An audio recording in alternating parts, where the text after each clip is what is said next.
ચાલે ચાલે ચાલે બધું પેલા હતું, અત્યારે કશું બધું પાડવાનું ના બધું ના હોય. અત્યારે આખી દુનિયા નહીં કરતી, એમાં શું છે? કશું માતાજી નડતું નથી. આવું બધું મગજમાં વેમ રાખી અને આવું કરતા નહીં, નકર ગોડા જીવતા જીવ નરક ભોગવવું પડશે.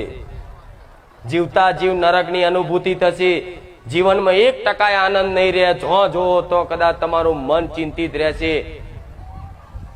આખો દાડો બસ અંદરથી એક નેગેટિવ વિચારો જ આવશે, મરવાના વિચારો જ આવશે, કોકના બોલવાના વિચારો થશે, કોકનો સ્વભાવ તમારો ચીડિયો રહેશે અને બધું તમારું જીવન આખું શું કહું પૂરું થઈ જાય. જોવો છો ને અમુક આઈને રોવે કે માં માં માં અમારે તો બધું આખી જિંદગી પૂરી થઈ ગઈ પણ માં મેં જીવનમાં સુખ નહીં જોયું.